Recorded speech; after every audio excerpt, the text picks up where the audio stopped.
Humphrey. I got a special guest here, man. One of the things I like to do, man, is highlight, people who are, not just being successful in I guess you could say the industry that they're in when it comes to music, TV, film, any of that stuff, but also giving back, working with the kids and doing it in a big way. I respect that myself because, I'm cut from that same cloth. The one, the only, Mr. B Coach himself. CHILLSHUMP. Introduction. Yes, sir. Appreciate yes, sir. you, already know, what's going on, man? Chilling, man. Again, I want to thank you, man, for coming on the podcast, man. It was long overdue. I know we were supposed to catch up and do it, but it's a great way to be in it at this time. Absolutely. I want to talk a little bit about just in general. Like I want to go back, right? So I want to go back, and then we can go forward, right? Let's do it. That's like that's a lead or something, man. Something like that. But so let's talk about that. So tell me this. I heard before, and again, it was on another podcast, and even just on IG. We were talking about you growing up, right? And it was something that kind of is stuck in with me, especially when it came to kind of sports later on in me. But you wasn't trying to be the kid outside and doing all that. You trying to talk about you had your beat machine. You had was it Logic? It was FL Studio. I had FL Studio like 6 or 7 at the time. It was a demo version on the computer, downloaded on my mom's computer, bro. I was like, bro, I think I was living on Cherry Street at the time. And on Cherry? Yeah. Ooh, that's the east. That's the east side. South side. Cherry Street. So what was your inspirations as far as with music, as far as a young age, kind of like who did you look up to? Whether it was somebody from Britain, somebody maybe kind of rapping or doing something, you were like, that's the guy, or like even just growing up, some of the artists that you kind of admired and said, oh man, I would love to work with that person one day. Who were your influences growing up as a kid? So I would say on the producing tip, right? Swiss Beats has always been like one of my idols. You know what I'm saying? Yeah. Coming along like the time and era where I was learning actually how to make beats, it's like around 2005, 2006. So Heatmakers is one of them. Yep. Cool and Dre was another. You know what I'm saying? You got other Cannon. You know what I'm saying? Like there's all them guys. To me, I was inspiring to be like. Yep. You know what I mean? A-rap music, like shortly right after that. You know what I'm saying? Yep. But if you ask me, I think I took a little bit of something from every single one. At some point in my career. Now, what about artists? Artists. What was I digging on? I'll be honest, I was heavy on G-Unit and Dipset. Heavy, bro. Heavy. I think the whole city was for real. Like it was like, yo, if you wasn't listening to Dip, or the Locks, you know what I'm saying? Right. Locks, G-Unit, or Dipset. Low big one. You know what I'm saying? Like low key. Did you have them G-Unit shoes? Nah, but I had a G-Unit. I had to create a t-shirt though. Definitely. Yo, shout out to Eminem for that free t-shirt.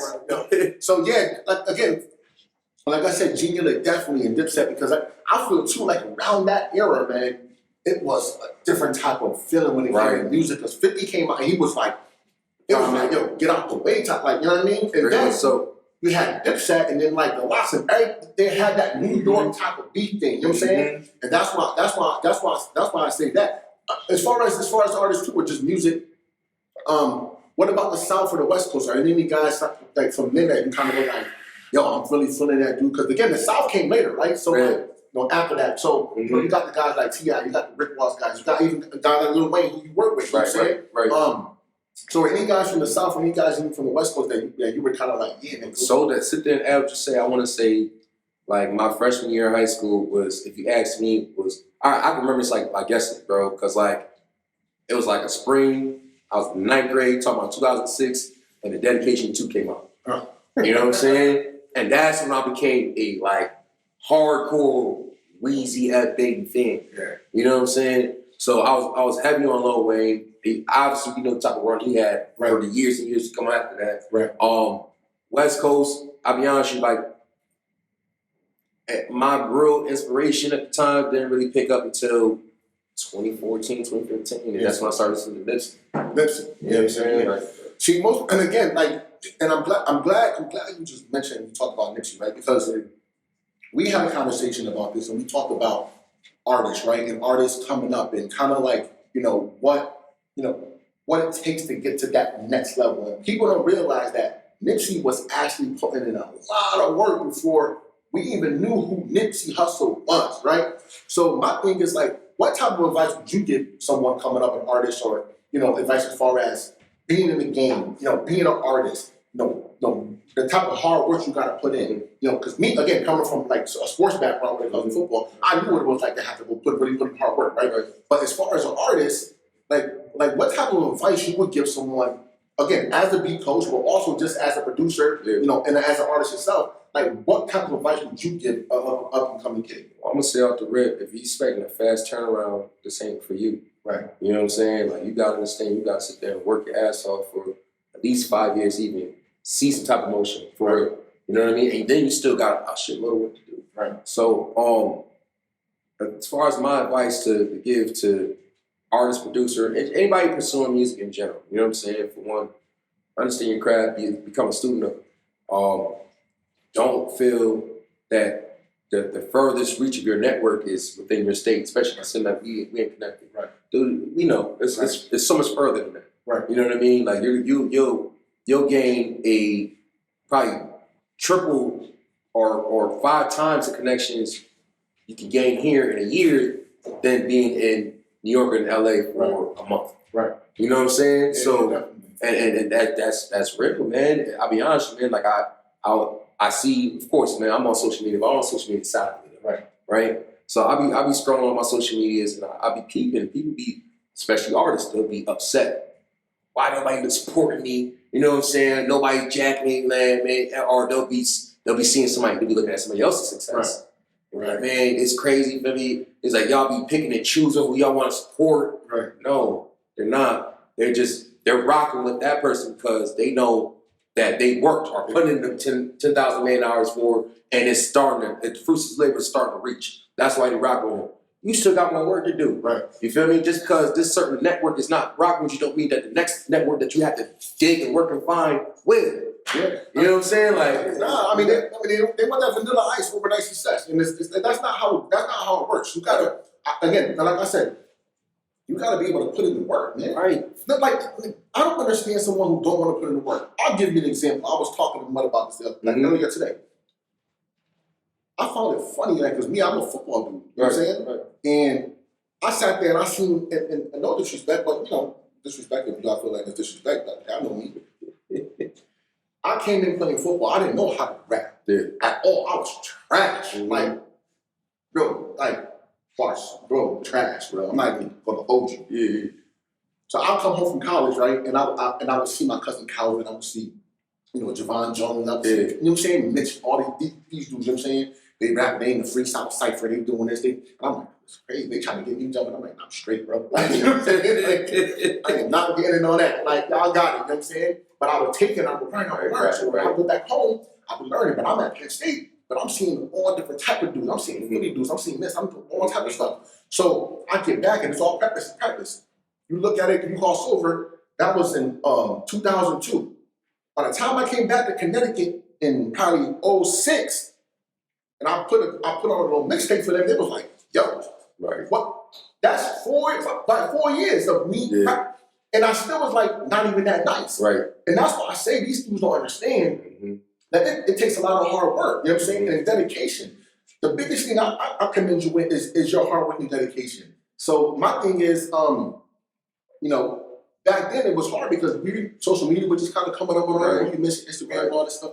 Like, for me, and I ask you this question, what are the benefits of social media? Like, how can an artist or how can someone use social media to this advantage to kind of, like, I guess, escalate their career? So it's today's tool. You know what I'm saying?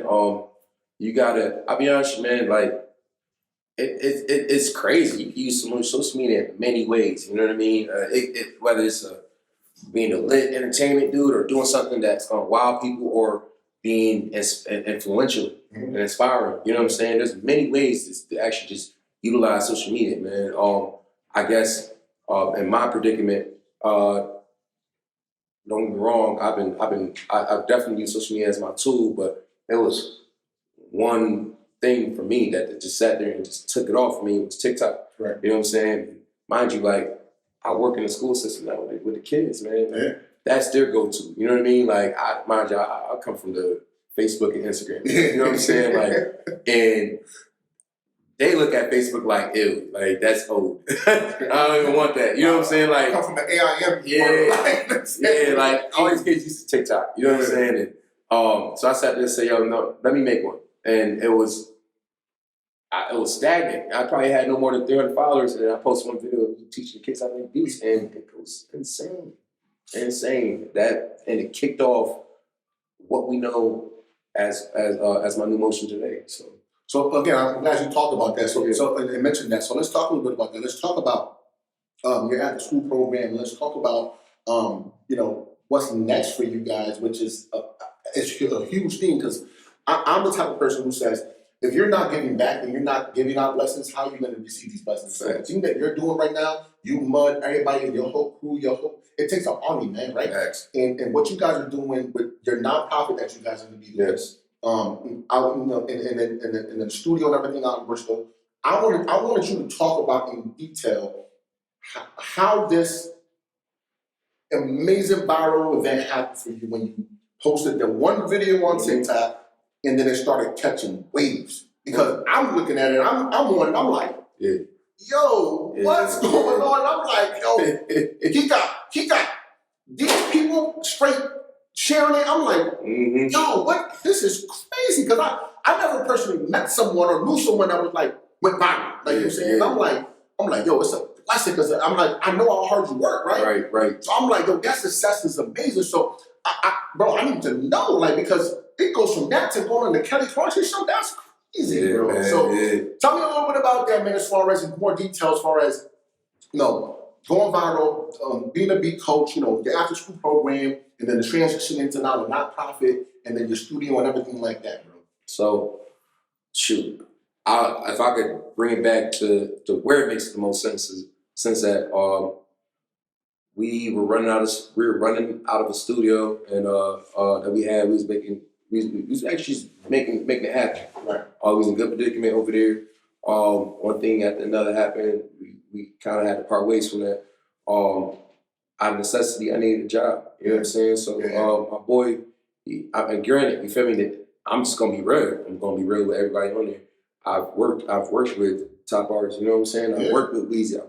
I got in big places. Real, bro. Let him know. He worked with Weezy, bro. He worked with Jordan Lucas, Young and May. Yeah. Put some respect on his name, bro. But go ahead, right? Like, you feel me? I made some big records for the state, Yank Rhythm, Lineback, you name it. You know what I'm saying? Plaques, billboards, you name it, right? And that still was not covering all my bills. It still wasn't feeding my family. You dig what I'm saying? Like, and I'm not gonna sit here and act like I had it all figured out. I didn't. You know what I mean? But I knew I was hungry. Right. You know what I'm saying? But granted, like I said, out of necessity, I had to get a job. Yeah. Family, one of my boys, shout out my man Eric Flores, man. I've always been saying one of my boys, and everybody be wondering like who I'm talking about. That's my guy, my man on the gram, my man Eric Flores. He put me on with a job at the school system. You know what I'm saying? And he's like, yo, bro, you feel me? I could easily hook you up in there. And I'm like, what you mean? I'm not no teacher. Exactly. Yeah. I don't got no certs. What? He's like, nah, it's not that. It's working with behavioral. He's like, you feel me? And it's just basically just, checking the kids, you know what I'm saying? Making sure they doing the right things, staying in place, all that type of stuff. I was over there at Pulaski. And I'm like, you know what? I can see myself doing that. You know what I mean? Yeah. Applied. And he put his word in. I applied. They gave me the job instantly. You know what I'm saying? So that went into me just working, finding a job, and then it became a passion. You know what I mean? Because you really, these are the babies that know what we've been through. Right. You feel me? And I know what they've been through. You know what I mean? Like we grew up, we all grew up the same way. Yeah, they resonate with you. You feel me? So it's easy to connect with them. Right. Very easy. You know what I mean? And in a lot of ways that a lot of staff can't, man. I'm telling you, like I talked to a lot of kids off the ledge. Yeah. You know what I'm saying? And it was a beautiful thing to me, at least, because it expresses it speaks volumes about the way I can tap into the youth. Right. You know what I'm saying? So out of nowhere, my boy just sits there and tells me, hey man, yo, like, we should just make a school program, man. Yo, you make beats, bro. You know what I'm saying? Like, you can sit there and get these kids incentive to just do the right thing. You know what I'm saying? And keep your grades up and stay in school. And truthfully, like, it was OT. You know what I'm saying? So I was like, all right, cool. Why not? hey, you passing a note. You know what I'm saying? Like, oh, bro, listen, I'm gonna get mine. Let's get anyway. it. You know what I'm saying? Facts. If it's on the table, it's mine. You know what I'm saying? So, we ended up doing that, and I didn't see no intention. Like, I didn't see no extra motive for this. Right. You know what I'm saying? I didn't plan this to be what it was. I didn't. Like, if I sat there and told you, like, yeah, you know, I'm going to sit there and make this post, and I'm pretty sure if I do this, we're going to go viral, like, I'd be lying to you. You know what I mean? You know what it is? It's about doing something that you love. Right. When you do something you love and you do it out of the kindness of your heart, right, and you're not really looking for no alternative motives to try to gain on anything. Right. Like you said, you got this job, but it was a job at Pulaski that you resonated with. You can connect with the kids. Right. So waking up every morning, it's like, I want to be here. Right. You know what I'm saying? And that's why I feel like a lot of kids and people need to understand. That's how you gain passion, and that's how you gain whatever you can go viral, or getting things you want to get. So when you say as far as the after school program, and then you said, so how did it transition into actually you putting that first video up on TikTok to get to the point where a quick mashup? You know what I'm saying? Like, mind you, we with my kids, I made them all sign waiver ops. You know what I'm saying? Or their parents sign waiver ops, basically saying, you know, it's okay for my child to be on camera. Right. You know what I mean? So one thing just led to another. The moment I got all those slips signed in, bro, it was me just propping up a phone and just watching them as me recording myself making beats or teaching them how to make beats. And truthfully, man, I initially did that just for critique purposes. Right. You know what I mean? To sit there and critique on my teaching purpose. You know, my teaching lessons and figure out ways how I could teach better. Right. You know what I mean? And it was like the week of Christmas. We're on break. I just scrolled to my phone. And I seen I had all these videos that I made these kids. I'm like, yo, man, let me just chop anything up, right? You know what I'm saying? The dope thing about it is being that, you know, I'm from the city. It's like I know all these kids' parents, right? You know what I'm saying? So the first kid I sat there, I know me and mom and dad worked with each other for years. So that was nothing. I could just sit there and call, yo, you feel me? You don't got no problem sitting there posting this with your son to here. Yeah, go ahead. Walk out. You know what I'm saying? Thanks. Boom. Sat there, just chopped it up real quick, made a little 40-minute video into like a little 2-minute video. Chopped up, threw it up on TikTok, went to bed. Woke up, my phone was going through the roof. And I'm like, what's going on here? And I'm like, yo, I hope, like, mind you, man, like, listen, there's when you get notifications that's constantly blinging, it's either for a good reason or a bad reason. I'm like, yo, I hope this isn't a bad reason, bro. But not, it was the video. Right. It was the video. And I'm scrolling and I'm looking, and numbers just snowballing, bro. Crazy. Snowballing. I'm like, oh shit, it's getting kind of crazy right now. You know what I mean? But it's crazy because it was like as simple as day of what I need to be doing. The way the world reacted, because bro, the world seen this. Right. The world seen this. You know what I'm saying? So it's like the way the world is reacting to how I'm teaching these kids how to make beats. I'm sitting there saying to myself, it's clicking. Right. Keep doing this. Keep doing it. Keep doing this. Feed this. You know what I'm saying? And I didn't waste no time. Just kept going. You feel me? Kept sitting there posting videos of me kids making beats and stuff. The first video, it did pretty good. But after that, the second video, me doing it, went crazy. You know what I'm saying? And that's when it was like, it started getting real. Like, just, oh my God, I can't, bro, I get tongue twisted. Just talking about it. Yeah, crazy. Because so again, let's talk about that viral video and then how it went to, again, for me it was, I'm seeing your post, I'm seeing Motv post, and I'm like, you want the news. Then it's like Kelly Clarkson. And I'm like, yeah, wait, the Kelly Clarkson? Yeah. And I'm like, yo, this is crazy. You know what's so funny about here's the crazy thing about it, bro. Like, and I didn't see this coming at all. Like, I get the email randomly. Man, I'm just going about my day, but I get the email and I'm seeing it. I'm just like. So you got an email from that? From the actual, from the executive producer. And they're just saying like, hey, how you doing? Fan of what you're doing. We want to talk to you. Maybe it's possible to get you on the show. And I'm just like, yo, I hope this ain't fake. It's fake, man. You like, yo, I hope this ain't fake, man. Yo, who's sending me this? I'm like, no, I was like, word, you know what I'm saying? So Y'all trying to trick me? Like, I said, nah, I was like, bud, man, I think it's the one. Hold up, man. Like, let's get on the phone with him real quick. And he got on the phone with him, and even the executive was like, man, I just want to sit there and say, you have a fan base here. Yeah. You feel me? Like, people will really do love what you do. You know what I'm saying? We got people reaching out, not just in the country, outside the country too, just trying to get me to go and teach not only their kids, but their educators of what we do. Those people, the thing is too, those people okay, you were doing it from a place of love and Right. a place of like really trying to help. Right. And that's why we receiving these blessings, man.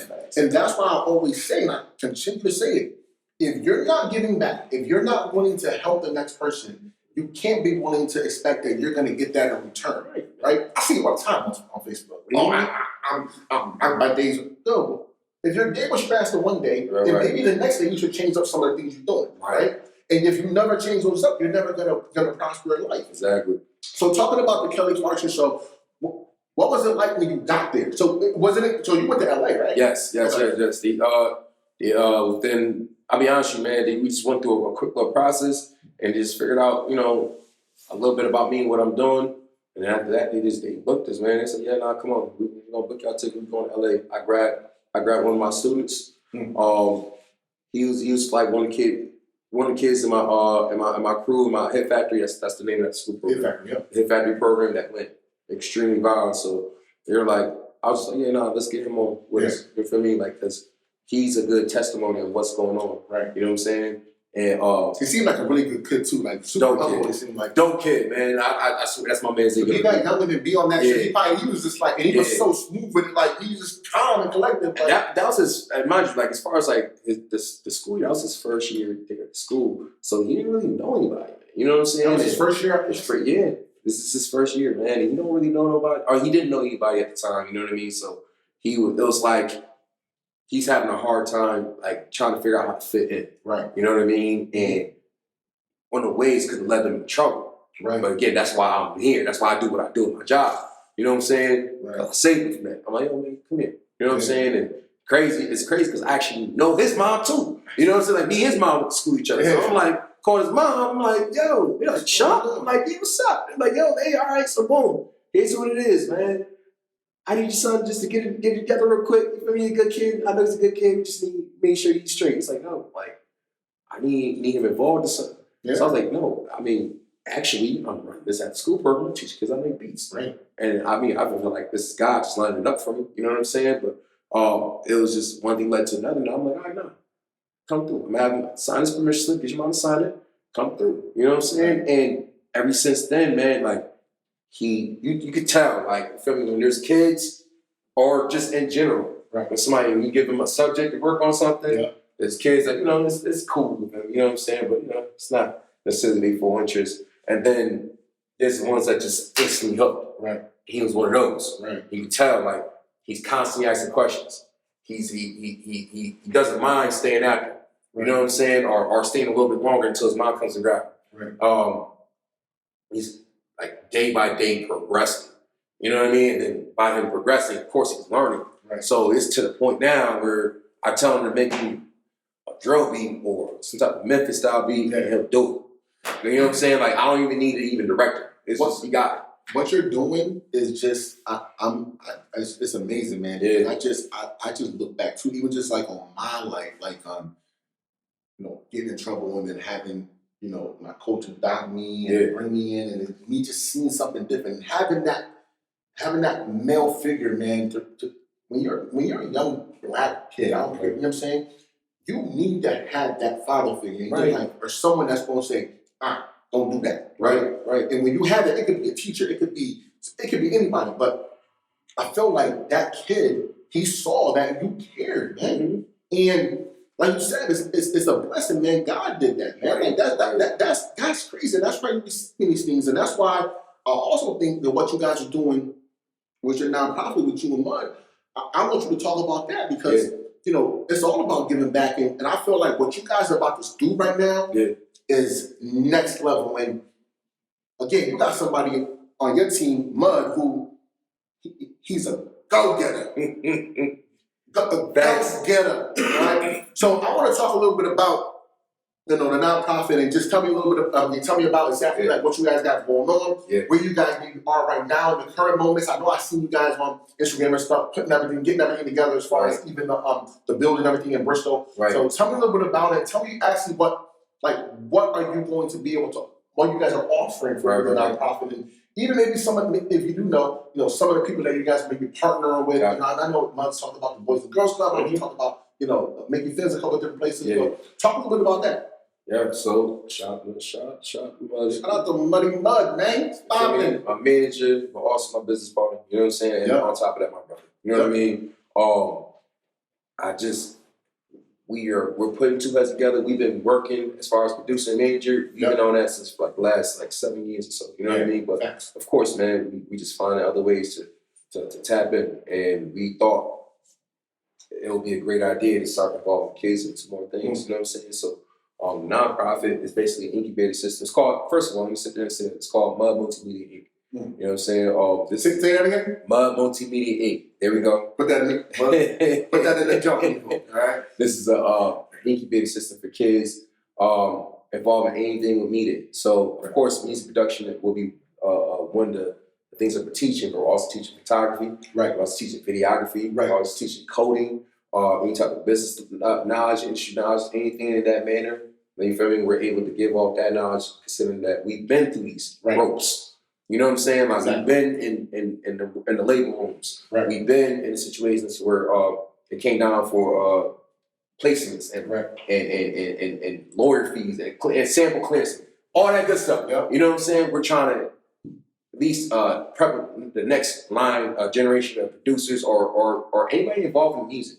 Just so when you walk into situations, they're not dumbfounded, or they're like, oh dang, I'm left field now, so I don't know what to do here. That's been me. My first placement, that's been me. You know what I'm saying? Where I lost out on a lot of money. You dig what I'm saying? And at least we're at the point now where we got the knowledge now, so we can teach it. You know what I mean? So it won't be that. Well, there's nothing like that in Connecticut. Even I don't even think in the East Coast where you can have one building that is going to be able to tackle everything, like you said, when it comes to music, when it comes to, like you said, even financial literacy. We talk about like knowing like what you're worth and what you deserve. But you ain't gonna know that if you can't read a contract. Right. You ain't gonna know that. You know what I'm saying? You ain't gonna know that if you can't even put together a resume. You know what I'm saying? So that's that. So I'm just that's amazing, man. That's going on. So what, like as far as the nonprofit.